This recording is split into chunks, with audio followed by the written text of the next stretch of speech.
저는 올해 74세입니다. 30년 전 남편을 여의고 혼자 두 아들을 키워냈죠. 그 세월은 정말 너무나도 힘든 시간이었습니다. 새벽 4시에 일어나 청소 일을 나가고 낮에는 식당 설거지를 했습니다. 손은 늘 거칠었고 허리는 늘 아팠어요. 하지만 아이들 학원비만큼은 꼬박꼬박 냈습니다. 제가 못 배운 서름을 아이들한테만큼은 물려주고 싶지 않았거든요. 큰아들은 대학을 나와 좋은 직장에 취직했고 결혼하자마자 분가했습니다. 1년의 명절 때만 얼굴을 비췄죠. 그래도 이해했어요. 워낙 본인 인생 살기도 바쁜 세상이니까요. 작은 아들 철민이는 달랐습니다. 자주 전화도 하고 가끔 용돈도 갖다 줬어요. 어머니 날엔 꼭 카네이션을 달아주러 왔죠. 저는 철민이가 효자라고 생각했습니다. 그런 철민이가 어느 날 갑자기 찾아왔어요. 며느리 재현이와 손주 둘을 데리고 왔죠. 어머니, 혼자 계시니까 얼마나 외로우세요. 저희가 들어가서 같이 살면 안 될까요?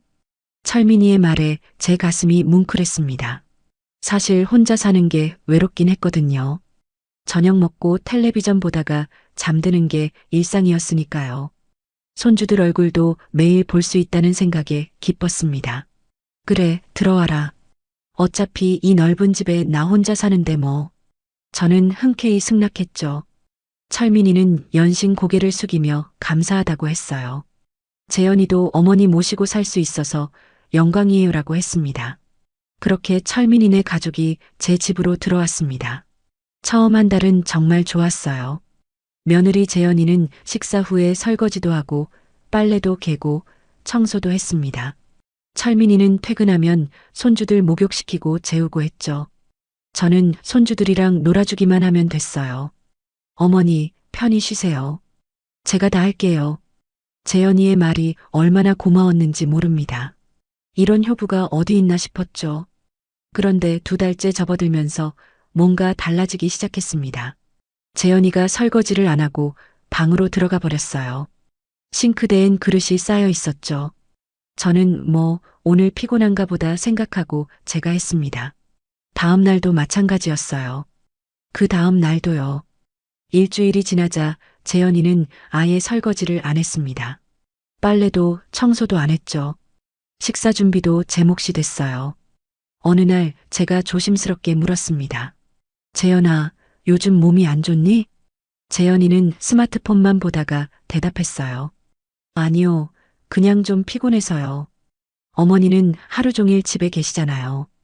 그 말이 묘하게 가시처럼 꽂혔습니다. 하루 종일 집에 계시니까 집안일 하는 게 당연하다는 뜻 같았거든요. 그런데 재현이는 직장도 안 다녔습니다. 집에서 쉬고 있었어요. 그러면서 집안일은 다 제가 했죠. 손주들 돌보기도 온전히 제 몫이 됐습니다. 아침에 일어나면 제일 먼저 손주들 밥 먹이고 옷 입히고 유치원 보내야 했어요. 오후엔 데려오고 간식 챙겨주고 씻기고 재워야 했죠. 재현이는 손주들이 보채면 할머니 찾아라고만 했습니다. 철민이한테 한번 말해볼까 했지만 입이 떨어지지 않았어요. 아들한테 며느리 흉보는 시어머니가 되기 싫었거든요. 그렇게 6개월이 흘렀습니다. 어느 날 제가 설거지를 안 하고 소파에 앉아 있었어요. 그날 허리가 너무 아팠거든요. 병원에 가야겠다 싶었죠. 재현이가 부엌에 들어갔다 나오더니 저를 쳐다봤습니다. 어머니, 설거지 안 하셨어요? 오늘 허리가 좀 아파서. 미안한데 내가 좀. 제 말이 끝나기도 전에 재현이가 한숨을 쉬었어요. 어머니는 하루 종일 뭐 하세요? 집에만 계시면서 설거지 하나 못 하시겠어요? 그 말에 화가 치밀었습니다. 하루 종일 뭐 하냐고요? 손주들 돌보고 빨래하고 청소하고 밥 세끼 차리는데 뭘 더 하라는 건지 모르겠더라고요. 하지만 저는 꾹 참았습니다. 말다툼하기 싫었거든요.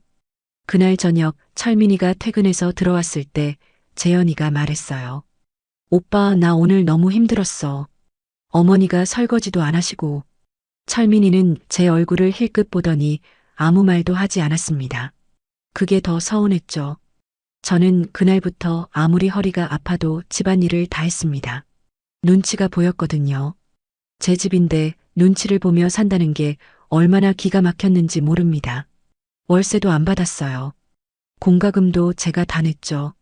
식비도 제 돈으로 충당했습니다. 그런데도 재현이는 고맙다는 말 한마디 없었어요. 오히려 이런 말을 했죠. 어머니, 요즘 반찬이 좀 성의가 없으신 것 같아요.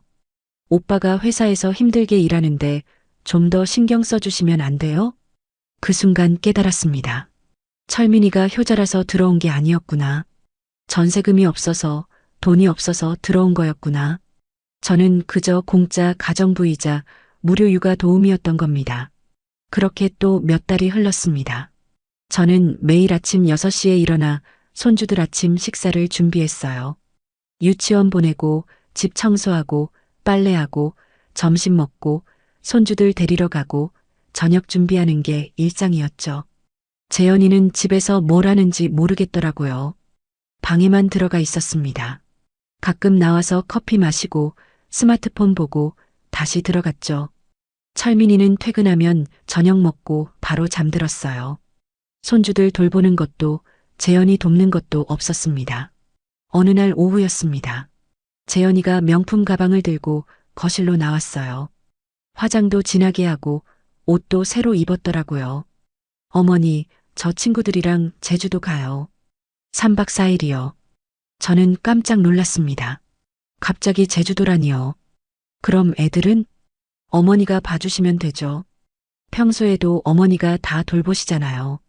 재현이는 당연하다는 듯이 말했어요. 제 대답도 듣지 않고 현관문을 향해 걸어갔죠. 잠깐, 재현아. 저는 급하게 불렀습니다. 나도 오늘 약속 있어. 대학 동창회야. 재현이가 멈춰섰어요. 천천히 돌아서더니 저를 쳐다봤습니다. 그 눈빛이 묘했어요. 믿을 수 없다는 표정이었죠. 어머니, 나이 드신 분이 무슨 동창회예요? 나이 들면 친구 만나면 안 돼? 제 목소리가 떨렸습니다. 화가 났거든요. 재현이는 코웃음을 쳤어요. 집에서 편히 쉬시면 되잖아요. 손주들 봐주시는 게 당연한 거 아닌가요? 할머니잖아요. 그 말에 제 심장이 쿵 내려앉았습니다. 할머니니까 당연히 손주 봐야 한다고요? 제 인생은요? 제 시간은요? 나도 사람이야. 내 인생이 있고 내 친구들이 있어. 제가 목소리를 높였습니다. 평생 참고 살았는데 그날만큼은 참을 수가 없었어요. 재현이 얼굴이 굳었어요. 어머니가 그러시면 저 정말 서운해요. 저도 쉬고 싶어서 가는 건데 왜 이렇게 이기적으로 구시는 거예요? 이기적이라고요? 제가 이기적이라고요? 6개월 넘게 손주들 돌보고 집안일 다 하고 월세도 안 받고 공과금에 식비까지 다 대주는 제가 이기적이라고요? 재현아, 내가 지금 됐어요. 알았어요. 어머니 동창회 가세요. 저는 친구들한테 취소한다고 할게요. 재현이는 쏘아붙이듯 말하고는 방으로 들어가 버렸습니다. 쾅 하고 문 닫는 소리가 집안에 울렸죠. 저는 한참을 서 있었어요. 가슴이 답답했습니다. 하지만 저도 물러서고 싶지 않았어요. 1년에 한 번 있는 동창회였거든요. 친구들 얼굴 보고 싶었고 제 이야기도 하고 싶었습니다. 그날 저는 동창회에 갔어요. 오랜만에 친구들을 만났습니다. 다들 나이는 들었지만 여전히 반가웠죠. 밥 먹고 차 마시고 옛날 이야기하며 웃었어요. 현우가 요즘 어떻게 지내? 친구가 물었습니다. 뭐. 그냥 지내지. 저는 대충 넘겼어요.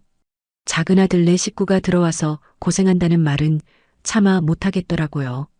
자식 자랑은 해도 자식 흉은 보기 싫잖아요.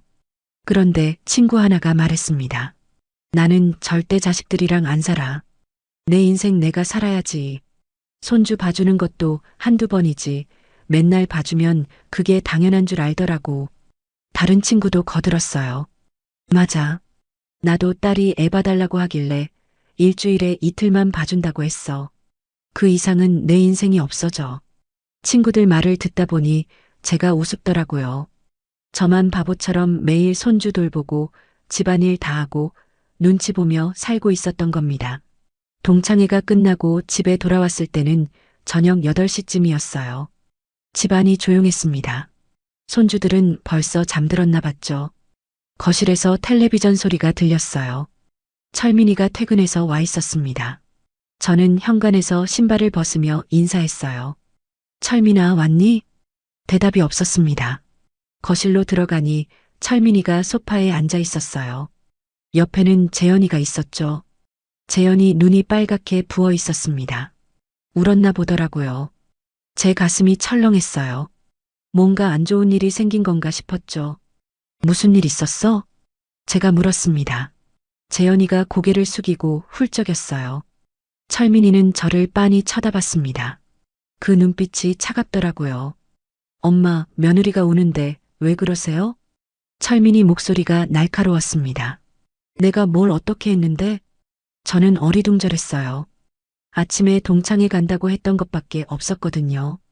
재현이가 제주도 가려고 했는데 엄마가 동창회 간다고 해서 못 갔잖아요. 그건 나도 약속이 있었으니까. 엄마는 며느리 입장은 생각 안 하세요? 철민이 목소리가 점점 커졌습니다. 재현이가 얼마나 힘들겠어요.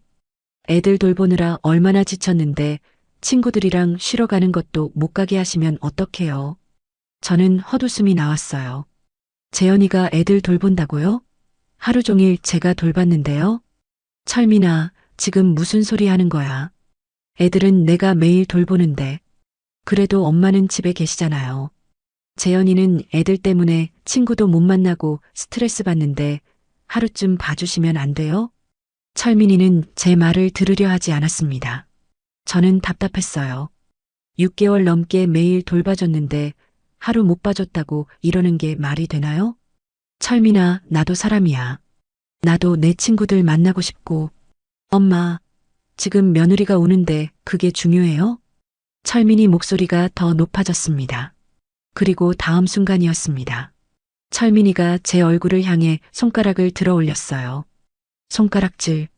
제 아들이 저한테 손가락질을 하고 있었습니다. 엄마는 며느리 마음도 모르세요? 철민이 손가락이 제 얼굴을 가리키고 있었습니다. 저는 그 손가락을 멍하니 바라봤어요. 믿기지 않았거든요. 30년 전 남편이 세상을 떠났을 때 철민이는 겨우 10살이었습니다. 큰아들은 중학생이었고요. 저는 두 아들을 먹여 살리기 위해 새벽부터 밤까지 일했어요. 손이 트고 갈라져도 허리가 끊어질 것 같아도 참았습니다. 아이들 배고프다는 소리만은 듣고 싶지 않았거든요. 철민이가 고등학생 때였어요. 학원비가 부족해서 제가 밤에 식당 설거지를 더하러 갔죠. 새벽 2시에 집에 들어오면 철민이가 깨어서 기다리고 있었습니다. 엄마, 미안해요. 철민이가 울면서 말했어요.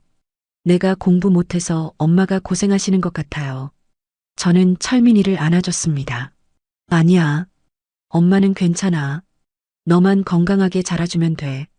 그 철민이가 지금 제 얼굴에 손가락질을 하고 있었어요.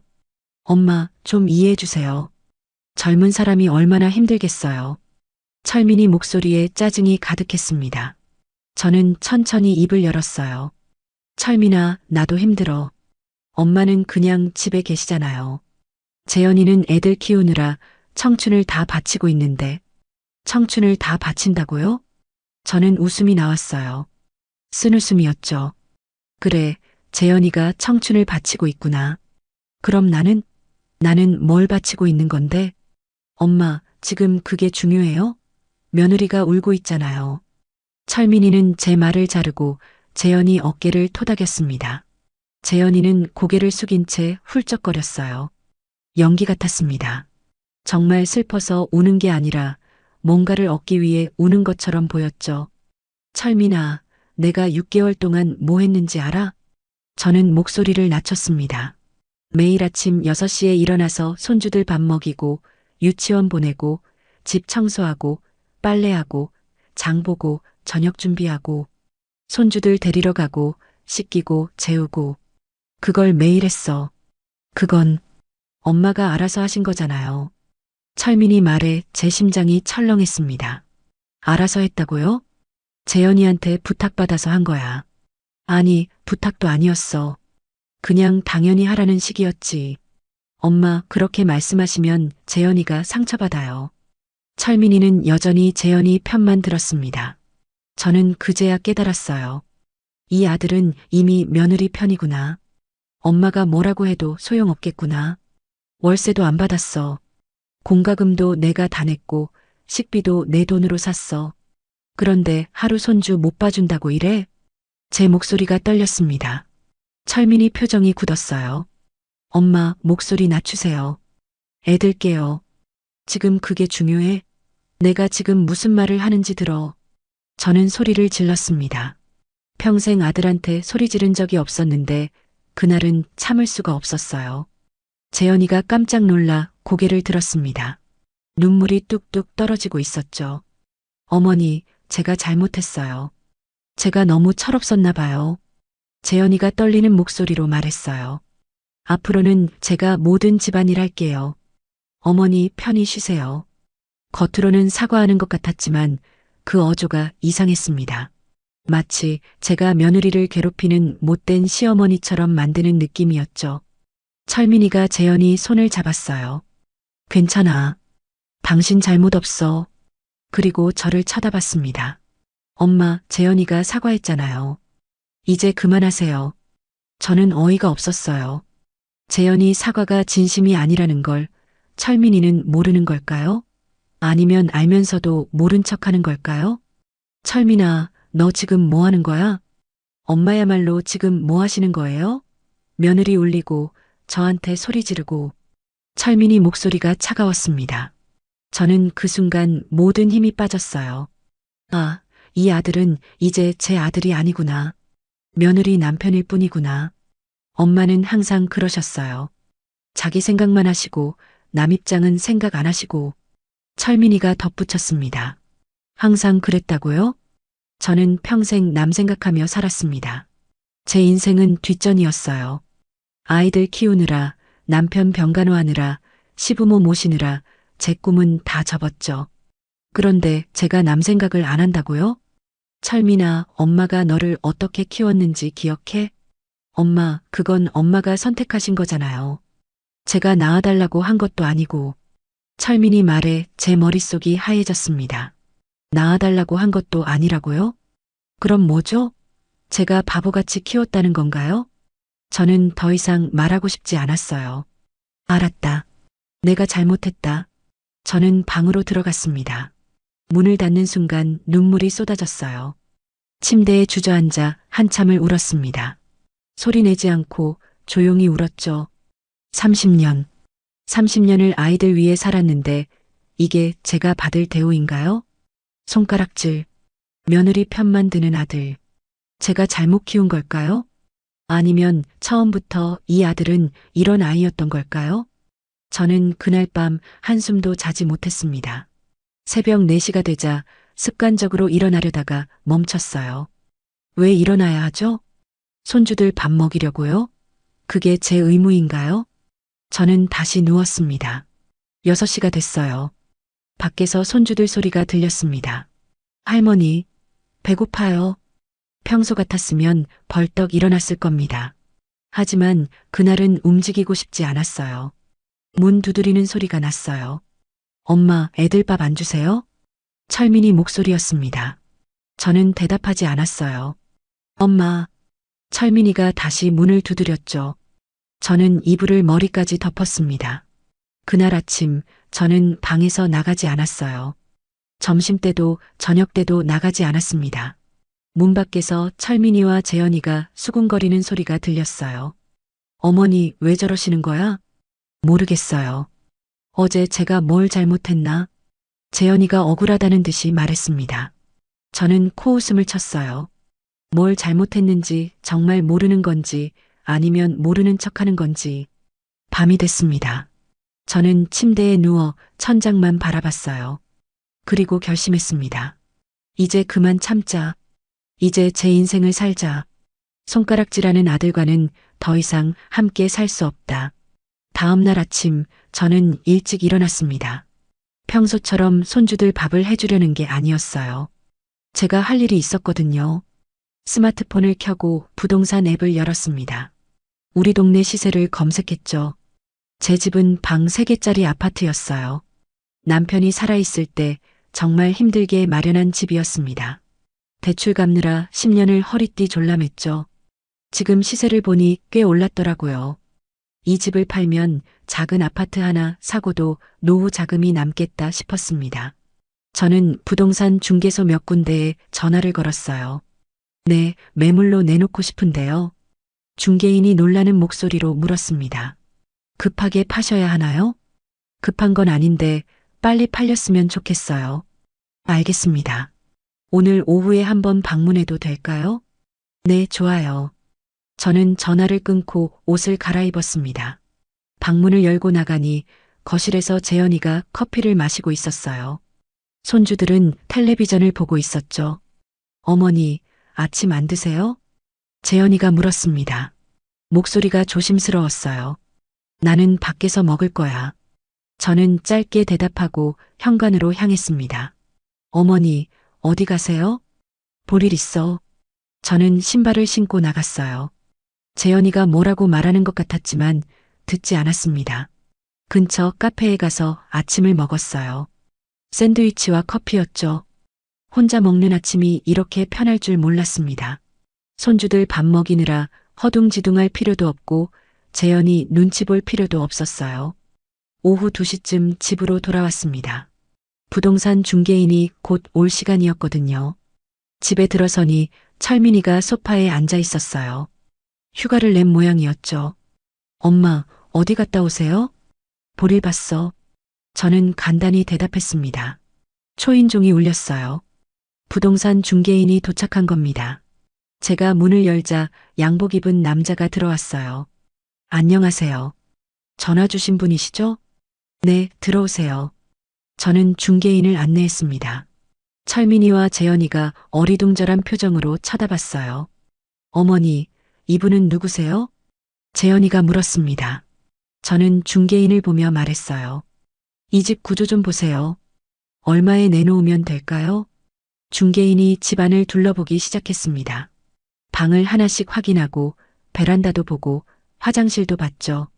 철민이가 벌떡 일어났어요. 엄마, 지금 뭐 하시는 거예요? 보면 몰라. 집 파는 거지. 저는 태연하게 대답했습니다. 철민이 얼굴이 새하얗게 질렸어요. 집을 판다고요? 갑자기 왜요? 내 집인데 내가 팔겠다는데 왜가 어디 있어? 재현이가 다급하게 끼어들었어요. 어머니. 농담이시죠? 농담 아니야. 진짜로 판다. 중개인이 돌아와서 말했습니다. 집 상태가 좋네요. 이 정도면 시세대로 받으실 수 있을 것 같습니다. 얼마예요? 한 5억 정도 될 것 같습니다. 저는 고개를 끄덕였어요. 좋아요. 그럼 그 가격으로 내놓아 주세요. 알겠습니다. 최대한 빨리 매수자 찾아볼게요. 중개인이 나갔습니다. 거실이 조용해졌어요. 철민이가 저를 빤히 쳐다봤습니다. 믿을 수 없다는 표정이었죠. 엄마, 정신 차리세요. 집을 왜 팔아요? 너희 나가라고. 저는 단호하게 말했습니다. 한 달 안에 나가. 그때까지 집 팔릴 거야. 재현이가 눈물을 글썽였어요. 어머니, 저희가 뭘 잘못했는데 그러세요? 뭘 잘못했냐고? 정말 모르겠어? 저는 재현이를 똑바로 쳐다봤습니다. 6개월 동안 나를 가정부처럼 부렸잖아. 손주들 돌보고 집안일 다 하고 월세도 안 받고 공과금에 식비까지 다 냈어. 그런데 고맙다는 말 한마디 없었지. 저는 감사하게 생각했어요. 거짓말. 당연하게 생각했어. 시어머니니까 당연히 해야 한다고 생각했지. 제 목소리가 떨렸습니다. 게다가 아들인 너는 나한테 손가락질했어. 며느리 편만 들면서. 철민이가 입을 열었어요. 엄마, 그건 뭐? 변명할 거야? 저는 아들을 쏘아봤습니다. 30년을 너희 키우느라 내 인생을 다 바쳤어. 아빠 없이 자랄까봐 밤낮으로 일했고 너희가 배고플까봐 내 밥은 거르면서 너희 밥만 챙겼어. 엄마. 그런데 어제 너는 나한테 손가락질했어. 며느리가 운다고 며느리 편만 들면서. 제 눈에서 눈물이 흘렀습니다. 그 순간 깨달았어. 아, 이 아들은 이제 내 아들이 아니구나. 철민이가 고개를 떨궜어요. 재현이는 계속 울고 있었죠. 어머니, 저희 어디 가요? 전세금도 없는데. 그건 내가 알아서 해. 친정 가든지 월세 얻든지. 저는 냉정하게 말했습니다. 나도 이제 내 인생 살 거야. 너희 눈치 보면서 살고 싶지 않아. 철민이가 다가왔어요. 엄마, 제가 잘못했어요. 어제 제가 너무 심했어요. 이제 와서 사과해도 소용없어? 저는 고개를 저었습니다. 손가락질한 그 모습이 계속 보여. 내가 널 키우느라 얼마나 고생했는데 그렇게 대하니? 엄마, 정말 미안해요. 다시는 안 그럴게요. 철민이가 울먹였습니다. 하지만 저는 마음이 돌아서지 않았어요. 한 달, 딱 한 달 안에 나가. 그날부터 저는 집 청소를 시작했습니다. 버릴 건 버리고 정리할 건 정리했어요. 매수자가 나타났을 때 좋은 인상을 주려면 집이 깨끗해야 했거든요. 철민이와 재현이는 급하게 집을 알아보기 시작했습니다. 재현이 친정에 전화하는 소리가 들렸어요. 엄마, 우리 좀 들어가도 돼? 잠깐만. 전화 너머로 시끄러운 소리가 들렸죠. 재현이 어머니가 뭐라고 하는 것 같았습니다. 재현이 얼굴이 굳었어요. 알았어, 엄마. 괜찮아. 전화를 끄는 재현이가 철민이를 봤습니다.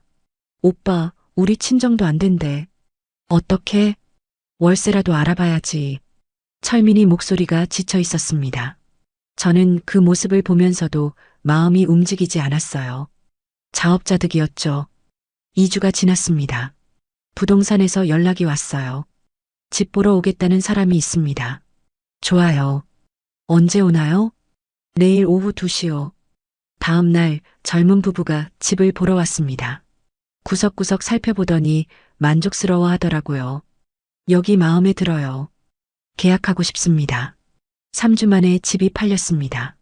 계약금을 받고 잔금은 한 달 후에 받기로 했어요. 저는 작은 아파트를 알아봤습니다. 방 2개짜리 작은 집이었지만 저 혼자 살기엔 충분했죠.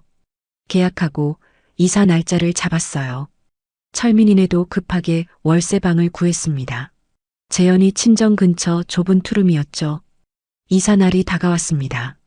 이사 날 아침이었습니다. 저는 짐을 꾸리면서도 마음이 편했어요. 후회는 없었습니다. 철민이네도 분주하게 짐을 쌌죠. 재현이는 계속 한숨만 쉬었어요. 오빠, 이 짐 다 어떻게 가져가? 최대한 버리고 가자. 새 집이 좁아. 철민이 목소리가 지쳐 있었습니다. 손주들은 상황을 잘 몰랐어요.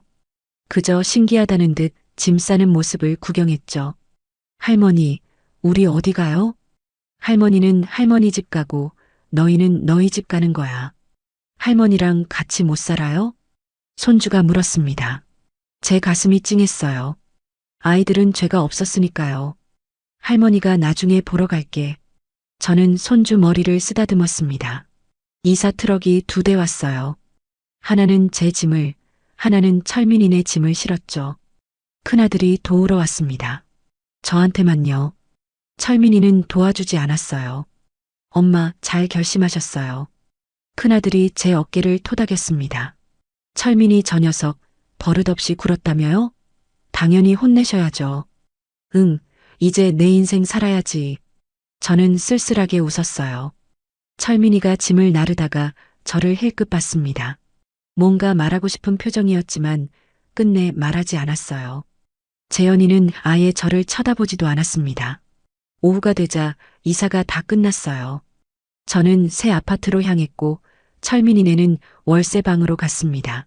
제 새 집은 조용했어요. 방 2개의 거실, 작은 주방이 딸린 아담한 공간이었죠. 짐을 풀면서 생각했습니다. 이제 진짜 시작이구나. 저만의 인생이. 저녁이 됐어요. 저는 간단하게 국수를 끓여 먹었습니다. 텔레비전을 보면서 천천히 먹었죠. 손주들 밥 먹이느라 허둥댈 필요도, 재현이 눈치 볼 필요도 없었어요. 너무 조용했지만 불편하지 않았습니다. 오히려 편했어요. 핸드폰이 울렸습니다. 철민이었어요. 저는 화면을 보다가 전화를 받지 않았습니다. 문자가 왔어요. 엄마, 전화 좀 받아주세요. 저는 문자를 읽고도 답장하지 않았습니다. 또 전화가 왔어요. 이번에도 받지 않았죠. 엄마, 제가 잘못했어요. 한 번만 용서해 주세요. 문자가 계속 왔습니다. 저는 그 문자들을 보다가 철민이 번호를 차단했어요. 미안하다는 말은 이제 듣고 싶지 않았습니다. 며칠이 지났습니다. 저는 새 동네를 돌아다니며 구경했어요. 근처에 공원도 있었고 마트도 가까웠죠. 아침에 일어나면 커피를 내려 마시고 책을 읽었습니다. 점심은 간단하게 해먹거나 밖에서 먹었어요. 오후엔 공원을 산책했죠. 같은 시간에 산책하는 사람들을 자주 만났습니다. 혼자 사세요? 어느 날 한 할머니가 물었어요. 네, 혼자 살아요. 나도 혼자 살아요. 남편은 5년 전에 세상 떠났고 아들들은 다 멀리 살고요. 그렇게 이야기하다 보니 친해졌습니다. 그 할머니 이름은 박순자였어요. 저보다 3살 많았죠. 우리 점심이나 같이 먹을래요? 순자 할머니가 제안했습니다. 좋아요. 저는 흔쾌히 대답했어요. 그렇게 순자 할머니와 자주 만났습니다. 점심도 같이 먹고 산책도 같이 하고 가끔 영화도 봤어요. 현옥 씨, 요즘 표정이 많이 밝아졌어요. 순자 할머니가 말했습니다. 그래요? 처음 봤을 때는 우울해 보였거든요. 지금은 완전 딴 사람 같아요. 저도 느꼈어요. 마음이 가벼워진 걸. 한 달이 지났습니다. 큰아들이 놀러 왔어요. 음식을 가득 사들고 왔죠. 엄마, 집 좋네요. 딱 엄마 혼자 살기 좋은 크기예요. 그래, 나도 마음에 들어. 저는 음식을 차리며 말했습니다. 철민이 엄마한테 계속 연락하던데요? 큰아들이 조심스럽게 말했어요. 응, 문자 많이 보내더라. 그래서 차단했어. 엄마 마음은 어때요? 혹시 후회되거나 그러진 않아요? 후회? 전혀 안 해. 저는 단호하게 대답했습니다. 오히려 왜 진작 이렇게 안 했나 싶어. 얼마나 편한지 몰라. 큰아들이 안심한 표정을 지었어요. 그럼 됐어요. 엄마가 행복하시면 됐죠. 너는 효자다. 동생하고는 다르네. 동생도 지금은 많이 반성하는 것 같던데. 반성해도 소용없어? 손가락질한 건 절대 용서 못해. 저는 고개를 저었습니다. 큰아들은 더 이상 말하지 않았어요. 명절이 다가왔습니다. 추석이었죠. 큰아들이 전화했어요. 엄마, 추석에 우리 집으로 오실래요? 아니, 나는 집에 있을래. 혼자 계시려고요? 응, 편해. 명절 당일 저는 정말 집에 있었습니다. 아침에 일어나 커피 마시고 텔레비전 보고 산책 나갔어요. 저녁은 순자 할머니랑 같이 먹기로 했죠. 현옥 씨도 혼자 명절 보내요? 네, 편해서요. 나도요. 아들들이 오라고 하는데 가기 싫더라고요. 며느리들 눈치 보는 것도 싫고. 저희는 웃으며 식사를 했습니다. 집에 돌아오니 초인종이 울렸어요. 누군가 싶어 문을 열었더니 철민이가 서 있었습니다. 손주들을 데리고 왔더라고요. 엄마. 철민이가 조심스럽게 불렀습니다. 저는 표정을 굳혔어요. 어떻게 여기 알았어? 형한테 물어봤어요. 그래서 제 목소리가 차갑게 나왔습니다. 엄마, 추석인데 얼굴이라도 보고 싶어서. 나는 안 보고 싶은데. 철민이 얼굴이 굳었어요. 손주 하나가 저를 올려다봤습니다. 할머니, 보고 싶었어요.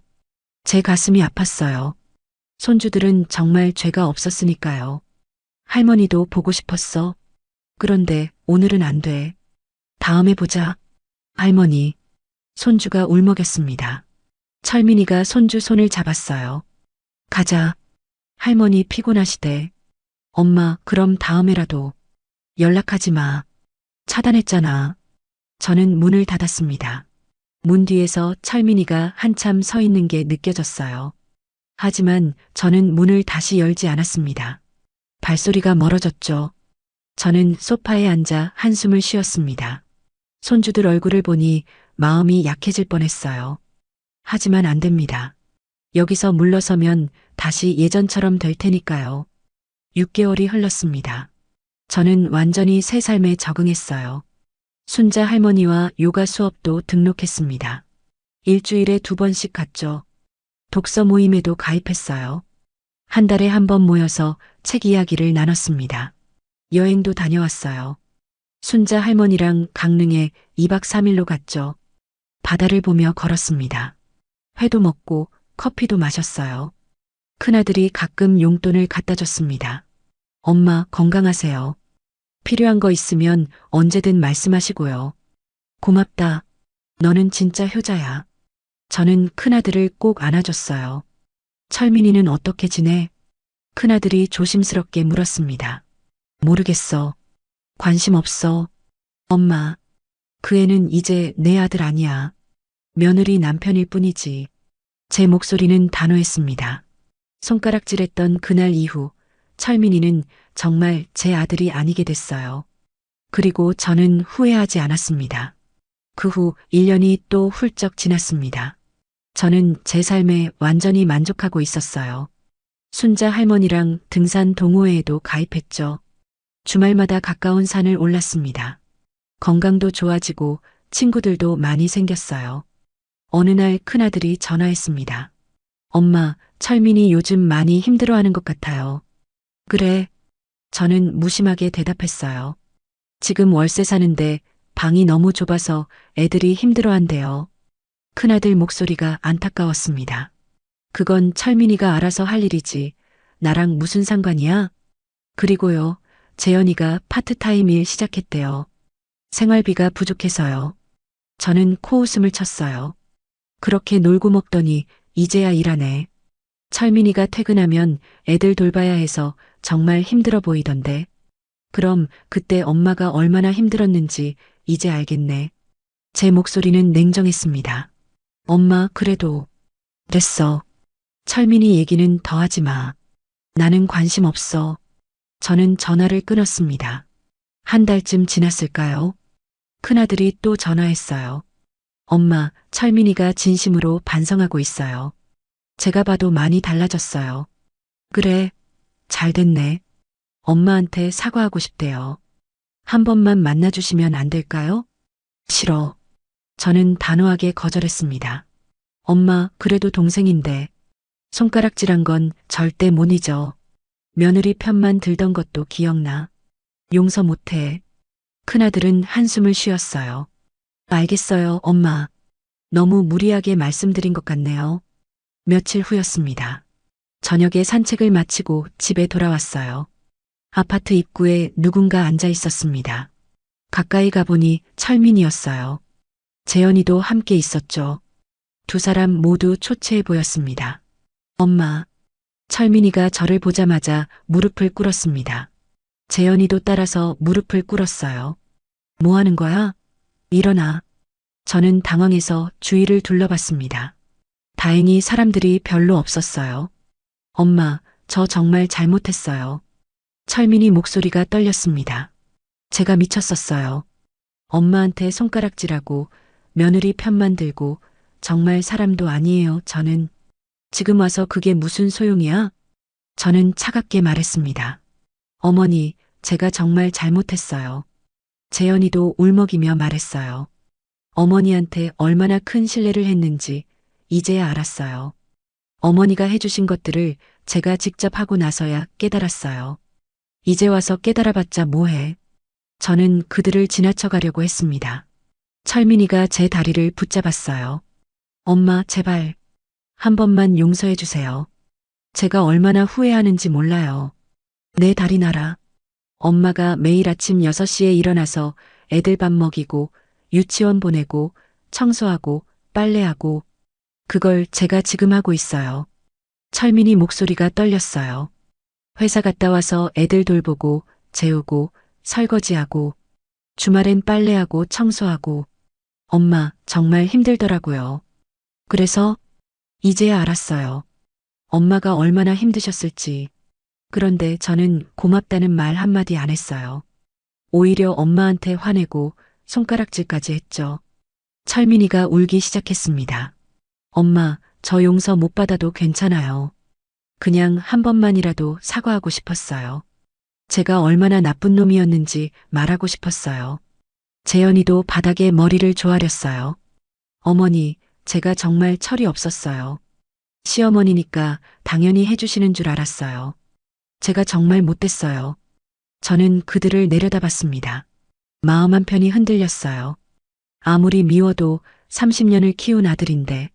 하지만 손가락질하던 그 모습이 아직도 선명했습니다. 일어나. 무릎 꿇는다고 달라지는 거 없어.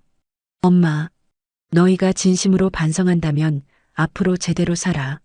재현이를 존중하고 애들 잘 키우고 부모 노릇 제대로 해. 저는 쌀쌀맞게 말했습니다. 그게 진짜 사과야. 무릎 꿇는 게 아니라. 철민이가 고개를 들었어요. 엄마, 그럼 용서해 주시는 거예요? 용서는 해줄게. 저는 한숨을 쉬었습니다. 하지만 예전처럼은 안 돼. 너희랑 같이 살 생각도 없고 손주 봐줄 생각도 없어. 그것만으로도 감사해요, 엄마. 철민이가 일어섰습니다. 저희 잘 살게요. 엄마 걱정 안 끼치고 제대로 된 부모가 될게요. 그래, 그렇게 해. 재현이도 일어났어요. 어머니, 정말 죄송했어요. 앞으로 열심히 살게요. 재현아, 철민이한테 잘해줘. 그리고 애들 잘 키우고. 제가 말하자 재현이가 고개를 끄덕였습니다. 네, 어머니. 저는 그들을 뒤로하고 집으로 들어갔어요. 엘리베이터를 타고 올라가는데 눈물이 났습니다. 용서는 했지만 상처는 남았어요. 손가락질하던 그날의 기억은 절대 잊히지 않을 겁니다. 집에 들어와 소파에 앉았습니다. 핸드폰을 꺼내 철민이 차단을 풀었어요. 밀린 문자가 수백 개 쏟아졌습니다. 엄마, 미안해요. 엄마, 제발 한 번만 용서해 주세요. 엄마, 제가 정말 잘못했어요. 엄마, 건강하세요. 엄마, 사랑해요. 문자를 읽다 보니 눈물이 멈추지 않았어요. 아무리 미워도 제 아들인 건 변함없었습니다. 하지만 다시 예전처럼 돌아갈 순 없었어요. 제 인생도 소중했으니까요. 다음 날 철민이한테 문자를 보냈습니다. 한 달에 한 번, 넷째 주 일요일에 외식하자. 애들 얼굴이나 보게. 곧 답장이 왔어요. 엄마, 감사합니다. 정말 감사합니다. 저는 핸드폰을 내려놓고 창밖을 바라봤습니다. 용서는 했지만 관계는 달라졌어요. 더 이상 희생하지 않을 겁니다. 더 이상 당연하게 여겨지지 않을 겁니다. 이제부터는 경계를 지키며 살 거예요. 그게 저를 지키는 방법이었으니까요. 순자 할머니한테 전화했습니다. 순자 언니, 나 오늘 기분이 좀 이상해요. 커피 마실래요? 그래요. 30분 후에 카페에서 만나요. 저는 옷을 갈아입고 나갔습니다. 카페에서 순자 할머니한테 오늘 있었던 일을 다 얘기했어요. 용서는 잘한 거예요. 그래도 아들인데. 순자 할머니가 제 손을 잡았습니다. 하지만 현옥 씨가 선을 그은 것도 잘한 거예요. 자기 자신을 지켜야죠. 맞는 것 같아요? 당연하죠. 현옥 씨 인생이 제일 중요해요. 저는 고개를 끄덕였습니다. 그날 밤 저는 편안하게 잠들었어요. 용서했다는 사실이 마음을 가볍게 만들었습니다. 하지만 제 선택도 지킬 거예요. 다시는 손가락질 당하지 않을 겁니다. 넷째 주 일요일이 다가왔습니다. 저는 아침 일찍 일어나 옷을 골랐어요. 손주들 만날 생각에 설레기도 하고 긴장되기도 했죠. 약속 장소는 집 근처 패밀리 레스토랑이었습니다. 11시에 도착하니 철민이네 가족이 벌써 와 있었어요. 손주들이 저를 보자마자 달려왔습니다. 할머니, 할머니 보고 싶었어요. 아이들을 안으니 눈물이 날 것 같았어요. 1년 만에 보는 손주들이었죠. 할머니도 보고 싶었어. 많이 컸네. 네. 저 이제 학교 다녀요. 큰 손주가 자랑스럽게 말했습니다. 철민이와 재현이가 조심스럽게 다가왔어요. 엄마 오셨어요. 응. 저는 짧게 대답하고 자리에 앉았습니다. 분위기가 어색했어요. 예전처럼 편하지 않았죠. 음식을 주문하고 아이들 얘기를 들었습니다. 할머니, 저 학교에서 그림 대회에서 상 받았어요. 우와, 대단한데? 할머니, 저는 태권도 노란띠 땄어요. 손주들은 신나게 떠들었어요. 철민이와 재현이는 조용히 앉아 있었습니다. 함부로 말을 꺼내지 못하는 것 같았죠. 식사가 끝나고 디저트가 나왔을 때였어요. 철민이가 조심스럽게 말했습니다. 엄마, 저희 이제 조금씩 자리 잡아가고 있어요. 그래. 재현이가 일하면서 자격증도 따고 있어요. 앞으로 정규직 될 수 있을 것 같대요. 재현이가 고개를 숙였어요. 어머니, 저 이제 제대로 살려고요.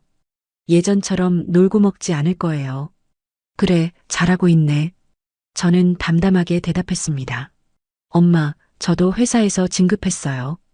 월급이 좀 올랐어요. 다행이네. 애들도 새 학교에 적응 잘하고 있어요. 방은 좁지만 저희 셋이서 열심히 살고 있어요. 철민이 목소리에 힘이 들어갔습니다. 저는 고개를 끄덕였어요. 그래, 잘하고 있네. 내가 낳았으면 내가 키우는 게 맞는 거야. 네, 엄마. 이제 알았어요. 철민이가 말했죠. 애들 키우는 게 이렇게 힘든 줄 몰랐어요. 엄마가 저희 둘 키우면서 얼마나 고생하셨을지 상상도 안 돼요. 이제라도 알았으면 됐어. 식사를 마치고 계산할 때였습니다. 철민이가 카드를 냈어요. 제가 낼게요, 엄마. 너희가 내면 되지. 저는 지갑을 넣었습니다. 레스토랑을 나오면서 철민이가 봉투를 꺼냈어요. 엄마, 이게 뭐야? 용돈이에요. 많지는 않지만 저는 봉투를 받지 않았습니다. 됐어. 너희가 쓰라고. 엄마, 받아주세요. 제가 그동안 엄마한테 얼마나 못됐었는지 생각하면 철민이가 억지로 제 손에 쥐어줬어요. 이제부터 매달 드릴게요. 많지는 않아도 꼬박꼬박 드릴게요. 저는 봉투를 들고 서 있었습니다. 알았어. 고맙다. 헤어지기 전에 손주들이 또 안겼어요. 할머니, 다음 달에 또 봐요. 그래, 할머니가 또 올게. 저는 손주들을 꼭 안아줬습니다. 집으로 돌아오는 길 마음이 복잡했어요. 용서는 했지만 예전 같지 않았습니다. 그리고 그게 맞는 것 같았어요. 집에 도착해서 봉투를 열어봤습니다. 30만 원이 들어 있었어요. 많은 돈은 아니었지만 철민이 마음을 느낄 수 있었죠. 저는 그 돈을 서랍에 넣었습니다. 순자 할머니한테 전화했어요. 언니, 오늘 손주들 만났어요. 어땠어요? 좋았어요. 애들은 정말 죄가 없더라고요. 다행이네요. 현옥 씨 표정이 밝아진 게 느껴져요. 그래요? 저도 마음이 좀 가벼워진 것 같아요. 저는 창밖을 바라보며 말했습니다. 용서는 했지만 선은 지킬 거예요. 다시는 손주 봐주러 가지 않을 거고 같이 살 생각도 없어요. 잘 생각하셨어요. 그게 현옥 씨를 지키는 방법이에요. 다음 달에도 넷째 주 일요일이 왔습니다. 이번엔 제가 먼저 연락했어요. 이번 주 일요일에 만나자. 철민이가 바로 답장했습니다. 네, 엄마. 같은 곳에서 만날까요? 응, 거기서 보자. 그렇게 한 달에 한 번씩 만나는 게 습관이 됐어요. 손주들 얼굴도 보고 식사도 하고 간단한 대화를 나눴죠. 하지만 깊은 이야기는 나누지 않았습니다. 철민이도 조심스러워했고 저도 선을 지켰어요. 어느 날 철민이가 물었습니다. 엄마, 명절에는 어떻게 하실 거예요? 나는 집에 있을 거야. 저희랑 같이 보내시면 안 돼요? 아니, 편한 게 좋아. 철민이 얼굴이 조금 어두워졌어요. 알겠어요, 엄마. 명절날 큰아들이 찾아왔습니다. 엄마, 혼자 계시기 그러면 저희 집에 오세요. 아니, 나는 여기가 좋아. 그래도 너는 내 가족이랑 보내. 엄마는 괜찮아. 큰아들이 용돈을 놓고 갔어요. 저는 혼자 명절을 보냈습니다. 아침에 간단하게 전을 부쳐 먹고 오후엔 산책을 나갔죠. 저녁엔 순자 할머니랑 같이 밥을 먹었어요. 현옥 씨 외롭지 않아요? 전혀요. 오히려 편해요. 저는 진심으로 말했습니다. 아들들 눈치 보면서 명절 보내는 것보다 이게 훨씬 나아요. 맞아요. 나도 그래요. 계절이 바뀌었습니다. 저는 여행을 계획했어요. 순자 할머니랑 제주도에 가기로 했죠. 언니, 저번에 강릉 갔을 때 너무 좋았잖아요. 이번엔 제주도 가요. 좋아요. 언제 갈래요? 다음 달 중순에 어때요? 그렇게 저희는 제주도 여행을 다녀왔습니다. 바다를 보고 맛있는 음식을 먹고 박물관도 구경했어요. 3박 4일 동안 정말 행복했습니다. 철민이한테 사진을 보냈어요. 엄마 제주도 여행 다녀왔어. 엄마 사진 너무 좋아 보이세요. 건강하시고요. 응, 엄마 잘 지내. 너희도 잘 살고. 저는 제 인생을 살고 있었습니다. 누구 눈치 보지 않고 하고 싶은 걸 하며 살았죠. 손주들은 한 달에 한 번 보면 됐어요. 그 이상은 제 인생이 없어졌으니까요. 어느 날 저녁 베란다에 앉아 차를 마셨습니다. 창밖을 보니 노을이 아름다웠어요. 저는 혼자 중얼거렸습니다. 남은 인생은 나를 위해 산다. 이게 최선이야. 손가락질 당했던 그날이 떠올랐어요. 그날의 충격과 분노, 슬픔이 선명했습니다. 하지만 이제는 그 기억이 저를 무너뜨리지 않았어요. 오히려 저를 강하게 만들었죠. 제가 제 인생의 주인이라는 걸 깨닫게 해줬으니까요. 핸드폰이 울렸습니다. 큰아들이었어요. 엄마, 잘 지내세요? 응, 잘 지내. 엄마, 저 다음 주에 놀러 갈게요. 그래, 와라. 엄마가 밥 해줄게. 네, 고마워요, 엄마. 전화를 끊고 미소 지었습니다. 효자는 따로 있더라고요. 큰아들이 진짜 효자였습니다. 저는 차를 한 모금 마셨어요. 따뜻한 차가 목을 타고 넘어갔죠. 제 선택이 옳았습니다. 집을 팔고 연을 끊고 제 인생을 산 것. 후회는 일도 없었어요. 며느리 눈물에 속아 손가락질했던 아들. 이제 그 아들과는 적당한 거리를 유지하며 살 겁니다. 가까이도 멀지도 않게. 그게 저를 지키는 방법이었으니까요. 이제 저는 누구의 엄마도 누구의 할머니도 아닌 그냥 김현옥으로 살고 있습니다. 그리고 그게 정말 좋습니다.